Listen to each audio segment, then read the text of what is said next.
Welcome to yet another exciting episode of the Cash Flow Diary Podcast, the podcast that teaches you insider tips, tactics, and strategies for creating leverage streams of cash flow into your life. Learn from top-performing entrepreneurs, business owners, investors, and thought leaders from across the globe as they share their secrets to success.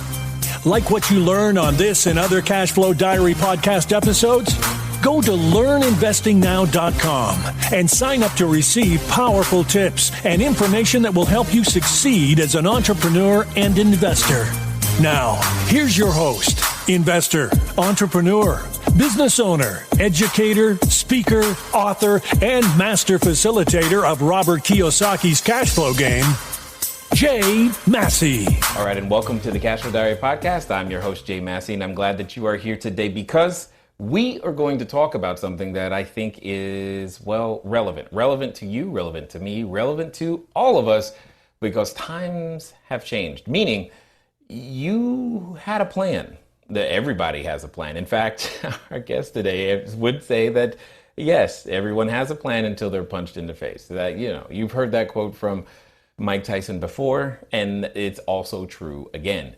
You had a financial plan. You knew what you were going to do. You had it all mapped out and everything was good. And then this small little thing called a pandemic came in the middle to mess all of that up. So today's guest is here to assist you and myself and all of us to make sure that we can put ourselves in a better position. I have with me none other than Marc Willis. He's a CFP, that's Certified Financial Planner, AKA he knows a lot of stuff about money. And what's important about that is not just like what money is, although that's important, but also how to use it, how to leverage it, how to put yourself in the positions you need to do now in order to end up where you want to go.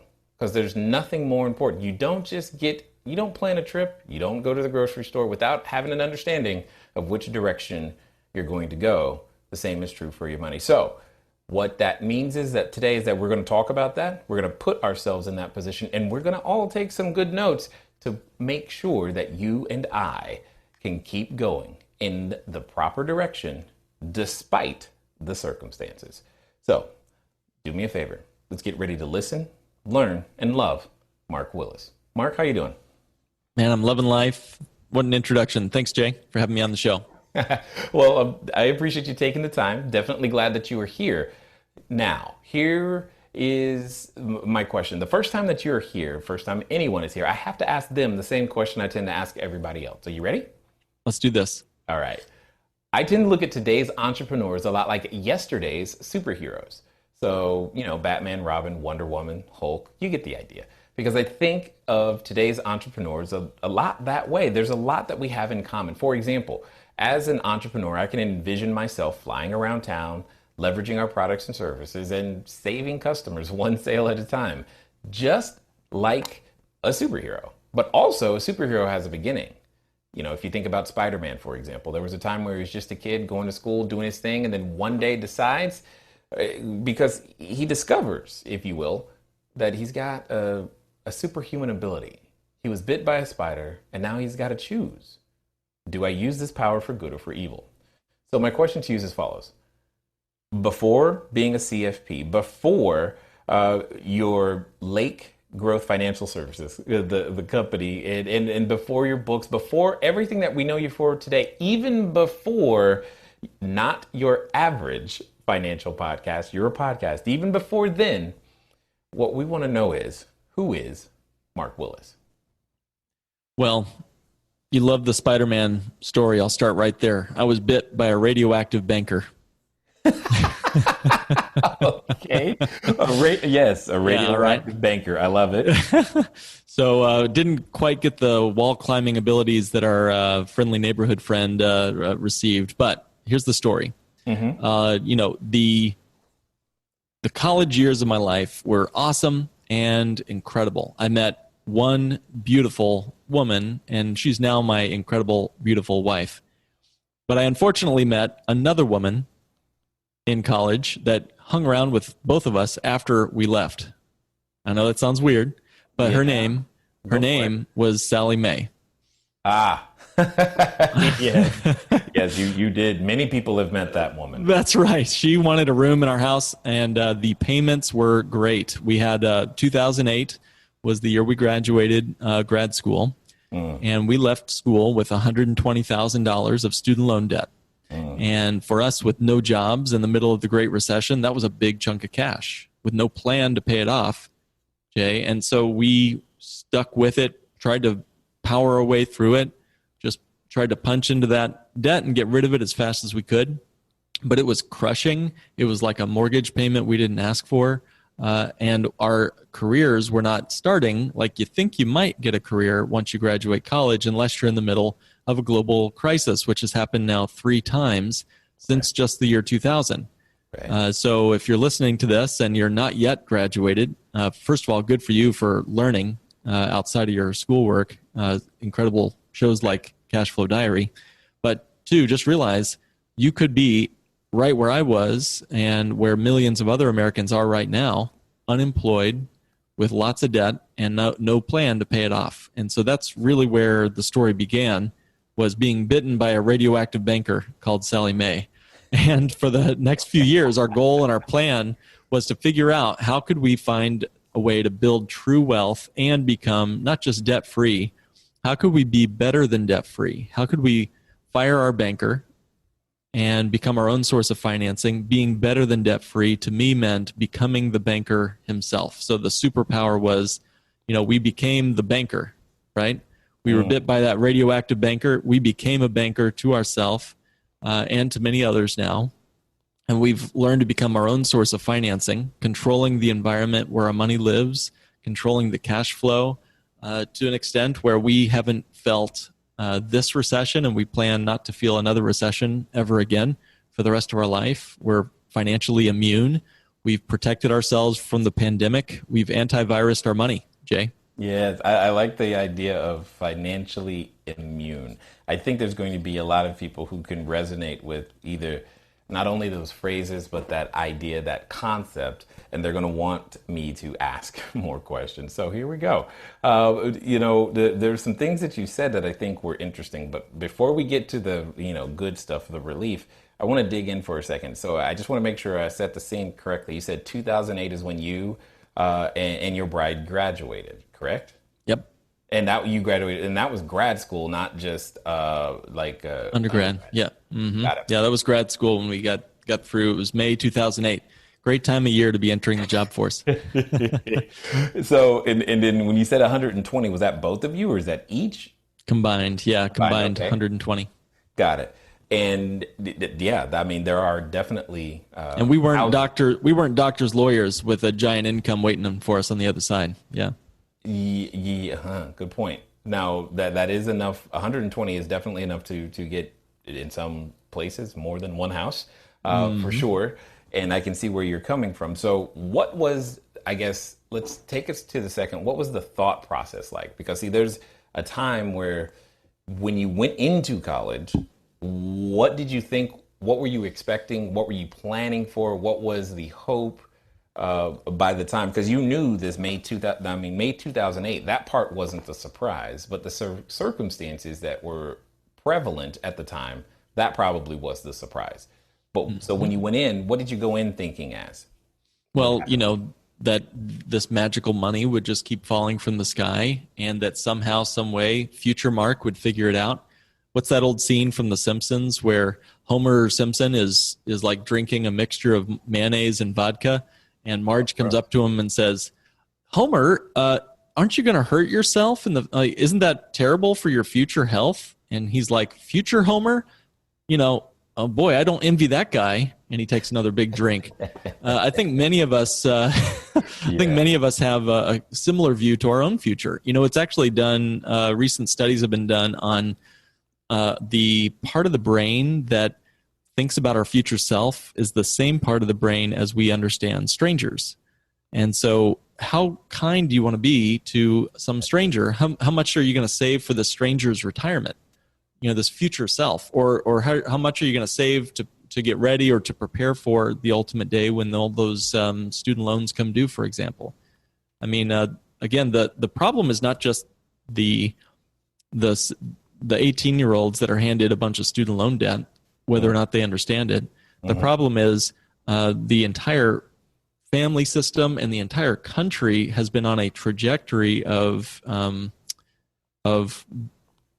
becoming a nation of debtors for at least 40 or 50 years, which we can talk more about. So we've been infected as a country way before the coronavirus. We've been financially sick for generations, and I'm just one more example of, I think, a larger system that shows and sort of lays bare the fact that we used to be a nation of savers. Now we've become a nation enslaved to the banks, credit cards, student loans, finance companies. And it's not so much the interest rates, because as well as I do, Jay, the interest rates are very low right now. It's not about the rate. Statement. Yeah, you bet, man. Well, you think you got like 2%, 3%, whatever, 4% on your mortgages. You've got zero interest credit cards sometimes. You got low APRs on your car loans. It's not so much the rate, it's the volume that's really crushing us. I mean, if you go back to we're looking for this vaccine right now for a very important virus we're trying to take care of as of this recording. Hopefully our future selves found it. But right. But it's not the rate that they'll inject it into our arm that'll save us or kill us, right? It's the volume that counts. If they give me a drop, I might not be immune. If they give me 10 gallons of that vaccine, it might kill me. The vaccine might kill me. Right, so it's the volume that really matters, and it's the same with our debt. The average American spends 37% of his or her income on debt payments, interest payments, servicing the debt. A third of our income, according to the U.S. Commerce Bureau, is covering all that debt, and that's the volume of interest. So we're only saving, just to compare that, Jay, we're only saving about 5% of our income. So the volume of savings is 5%. The volume of debt payment service is 37%. Who's going to win, right? I don't care what your 5% rate of, what the rate of return of your savings is. It could be, right. It could be 50%. It could be 200%. You'll never overcome on the averages. And by the way, if you're not as bad as the average, that means someone else is twice as bad, right? Yeah, right. So it's all about the volume of debt that we're carrying around. And, we couldn't have handled this pandemic on a good day, but we got it as a torrential downpour right when we didn't have the money saved for it. And I think that's one of the key ways we've unfortunately been met with this crisis, is we just weren't prepared for it at every level, on a financial level, much less a health level. So, okay, this begs a number of questions as we talk about it, because if we take us back to 2008, if you will, we're in 2008, you're looking at the marketplace. It's not what you originally thought it would be. You're out of grad school. You turn to your wife, soon to be wife, and you go, what are we going to do? Or was it an easy, I know, I'll become a financial planner? What was that journey? Yeah, it wasn't. I certainly didn't graduate with a finance degree. I didn't take a single course on, Econ 101, I kind of understood supply and demand. That was about it. But what did supply and demand have to do with, covering the light bill this month and making that $900 a month student loan payment and so on?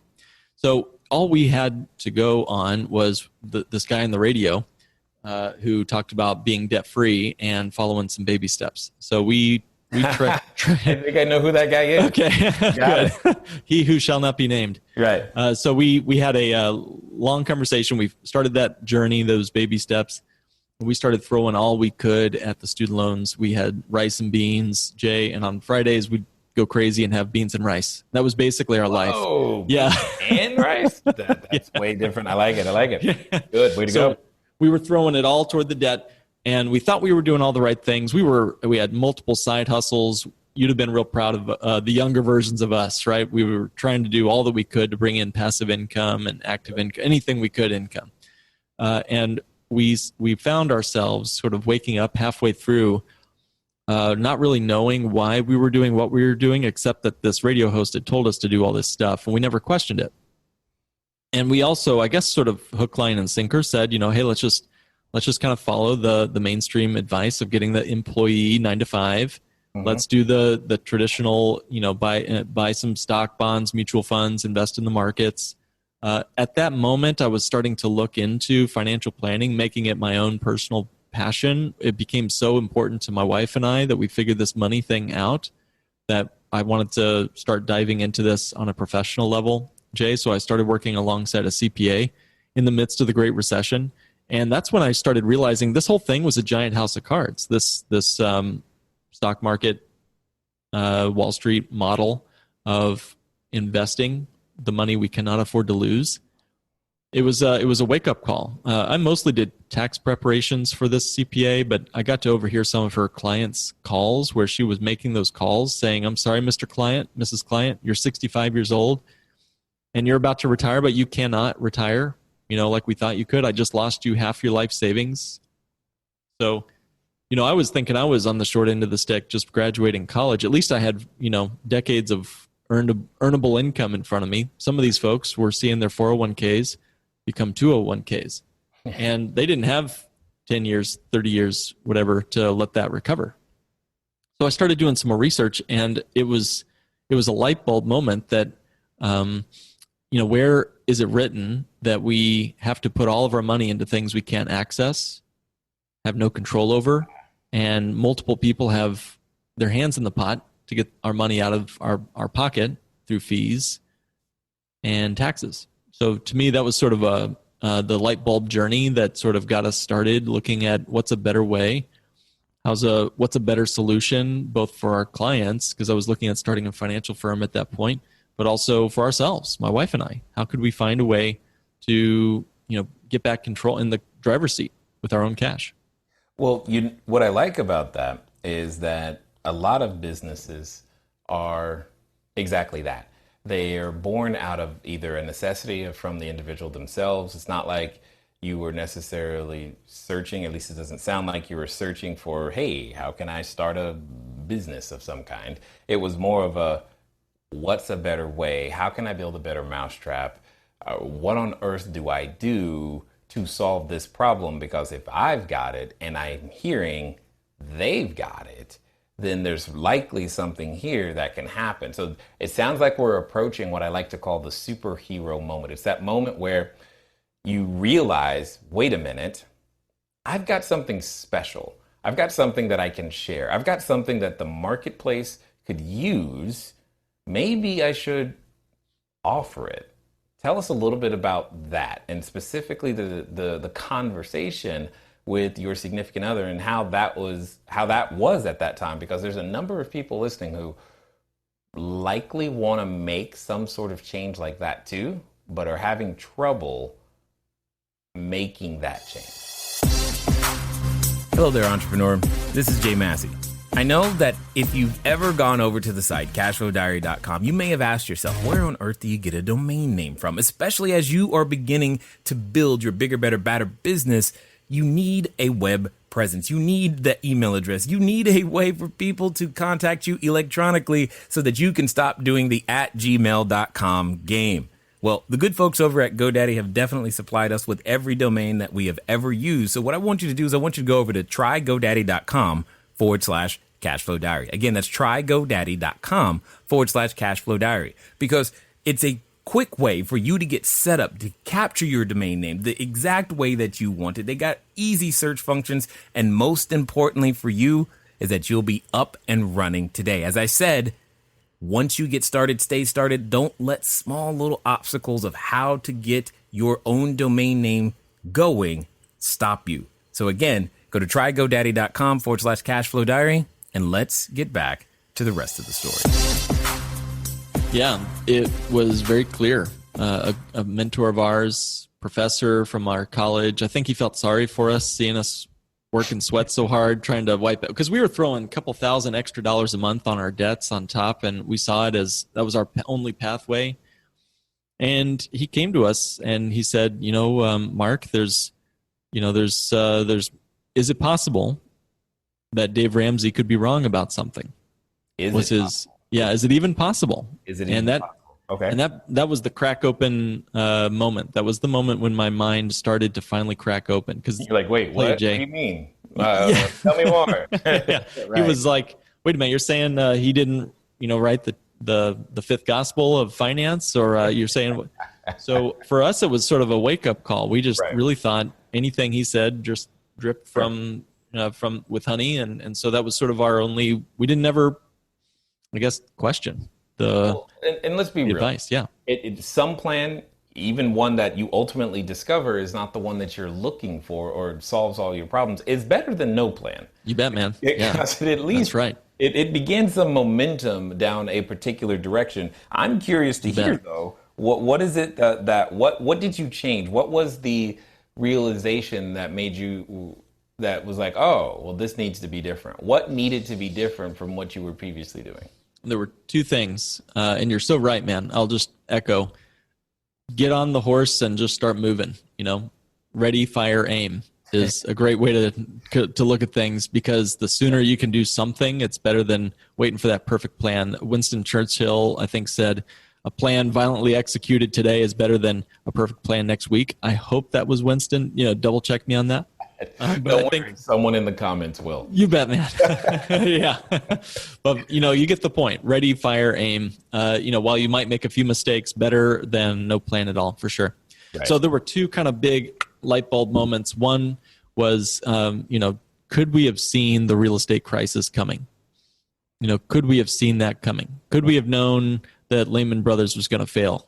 Let's fast forward just to kind of lay today's dressing on what we're talking about. Could you have seen in February that we'd all be wearing masks in April? Right. Could you have seen that Saudi Arabia and Russia would start fighting over the price of oil? Could you have told me in January that schools would be closed, airplanes would have been cut by 90%, major events, sports, quarantines, all cities and states all declaring states of emergency? Right. Could anyone have even anticipated something like this, where there'd be like circuit breakers in the market because we've had the largest swings in recorded history in the stock market, where they have to break, call a timeout? Yeah. So similarly, I had a moment where I was like, wow, do I really think my financial future should be tied to the way somebody buys and sells subprime mortgages on Wall Street? What does that have to do with me, right? That was a big wake-up call. The other big wake-up call, Jay, was you finance everything you buy. You finance everything you buy. Right. And so what I mean by this is either you pay interest to a bank, credit card, finance company, because you've gone into debt to make that purchase, or you're passing up interest you could have earned on your money if you pay cash. Why? Well, if you didn't buy that thing, you could have left it invested and continued to get some growth and interest on your money. So you're financing it from your future self. So let me say that again. If I buy a cup of coffee today for $5 or $3 or whatever, then that's $3 that I won't be able to see earn any money for me for the rest of my life. It's now over there in that guy's pocket over there. So I financed it from my future self. It's very clear. The very simple term is opportunity cost. And I'll tell you, Jay, if someone had just taught us all in 4th grade the power of a dollar and how you finance everything you buy, right? You are already in the banking business, even if you're just paying cash for everything. Right.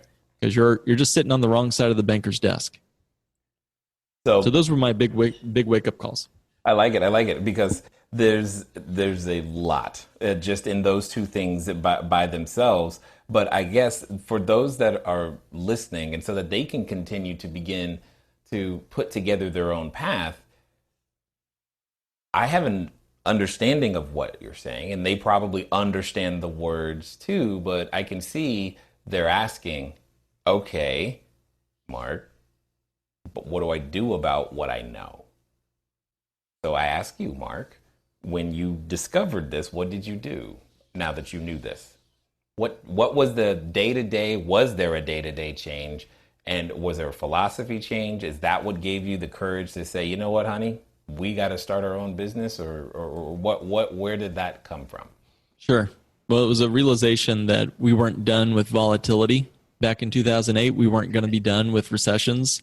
Right. I've started to think about our understanding of the stock market and retail investments like stocks, bonds, mutual funds. I believe we all view it exactly like we view abusive relationships.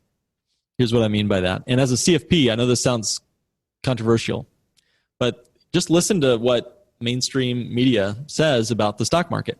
Okay. And compare it to how you might hear someone describe an abusive relationship. Go for it. Say things like, this time it's different. It'll always come back. Don't look at it when it's hurting you. It's your fault you're in this position. Got it. I mean, those are hard things to hear, but that was a wake-up call for me. I had to believe and truly understand that I could walk away from what sounded like the only way to financial freedom. The Wall Street machine is sort of pounded into us that that's the only way to get financially free. And listeners of your show, your audience knows that that's not true, right? So you guys have already woken up from the matrix. What I found out is that the truth is, when we lose money, anytime we lose money, that's unacceptable. It's going to take us more time, more return just to get back to even. If I lose 30% like we lost for a few moments there in March, it actually takes 43% just to break even again, just doing the math on that, right? So that was on the Wall Street side. I had to find a place where I could park my money where it would never lose money. Well, Warren Buffett, right? That's in the rule. I'm here to say that. That's rule number one. Yeah. So finding a place, where my money would only grow and never lose money ever again. That was an important key piece to me. I needed uninterrupted compound growth on my cash. I like the word uninterrupted because there's a lot of people. You're laying the foundation of a plan, of a way to achieve something. And one of the things that can happen when we create a plan is it gets interrupted or has a single point of failure, or there is something that gets in the way that we did not plan for. And going this route, you're planning for the things that you did not plan for by making sure it's uninterrupted. You bet. Well, and there's two ways that things can interrupt our growth. Right. Yeah, one way is Wall Street can do it, or outside influences, I should say, and internal reasons, right? So Sure. On average, over the last 100 years, at least temporarily, every single year, Jay, Wall Street loses 14%. A 14% correction at least once every year for the last 100 years. That's crazy. And then a 34% drop every 3 to 5 years, known as a bear market. So that's one way to interrupt compound growth. Well, now, nothing else is it's consistent. If that's a trend that has happened, it's like, okay, cool. I can take some education and go, okay, is that likely to happen again? And if so, yeah, what can I do about it? If I was getting robbed every year, 34% of my money gone every 3 to 5 years, would I protect my cash? Yes, would I move? Yeah, would I move? Right. It's a good idea. But it's not just Wall Street. Yep. I could have lost my job. What about a health emergency? What if I got disabled? What if I needed that cash for any other reason, a down payment on a house, whatever, right? So we've got all sorts of internal reasons, and there's lots of opportunities or I guess emergencies to break compound growth. So that was one thing. I needed compound growth on my cash. But I also needed to find a way to pay off those vicious bankers, that brood of bankers in my portfolio. So for me, we used, of all things, we did a lot of research on this, dove deep into it, but we used a tool known as dividend-paying whole life insurance, designed efficiently with massive cash accumulation. Mm-hmm. So just to pull over for a quick minute, as I went through my CFP, I had to kind of dive into over 450 financial products that are out there in the whole universe, real estate, dynastic trusts, mutual funds. You could look at annuities, you could look at savings accounts. They're all hedge funds. They're all very complex strategies, tools, products. Whole life insurance allowed me to grow my money on a guaranteed basis every single year. Mm-hmm. It allowed me to access that money before I retired. Mm-hmm. Like next Tuesday or 20 years from now, didn't matter, right? It allowed me to use the policy cash value as a source of money to buy back my debt. to become my own source of financing. Understood. Yep. You know, so I've got this big pile of money in my policy, and this is different than term insurance, right? Yep. So if it's whole life insurance, you get a big pile of cash that now you have rights to and access to, and you can use it as collateral and borrow against that money and pay off a debt, buy a piece of real estate, get some furniture in an Airbnb or whatever else you might need to use the money for. And the policy will continue to grow uninterrupted, right? Even on the capital I borrowed. To me, that was the straight shot. That was like the magic potion. That was the superhero moment when I saw that I could see uninterrupted growth. I'll tell you a quick story, Jay. What's that? Yeah. Why didn't I know about this sooner? Oh man, sheesh, you're telling me. Well, Now, I could tell you, but we're not going to have that conversation because here's what I do know, though. I know that there are people who are listening right now who are having a very similar experience. I'm like, what did he just say? Is that actually possible? Right. Wait a minute, that can't be. And yep. I know that you and I, we're not going to be able to cover it all to bring them to the understanding that they need to be at this one moment, this one time. So what I want to do is, for those that have listened this far and want to find out more, what's going to be the best way for them to catch up with you? Yeah, there's certainly more to it, and you want to look deeper into this. It's not a good strategy, just carte blanche for everybody, and there's good reasons to consider it as a part of your big picture strategy.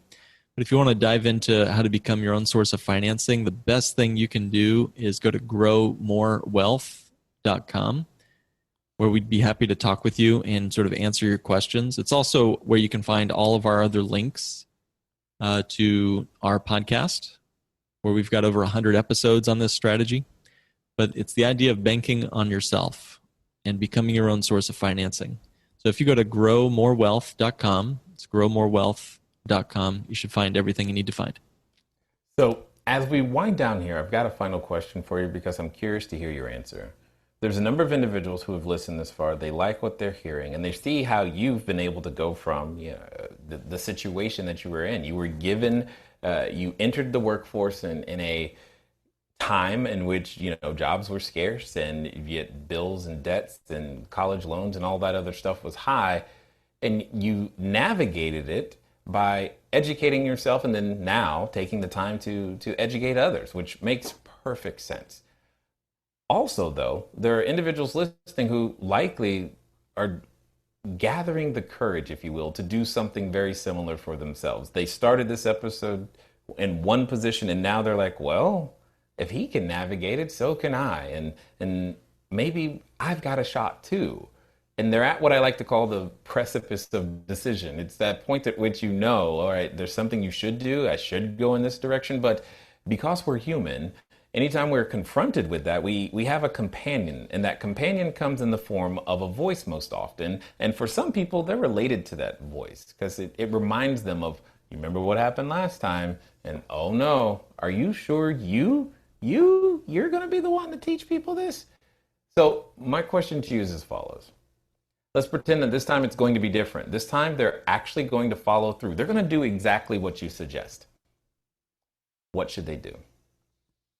Well, if they've got courage inside, I think it starts with the understanding that you have the same potential in 24 hours in your day that everybody else has, from Bill Gates to Elon Musk to the guy down the street to you.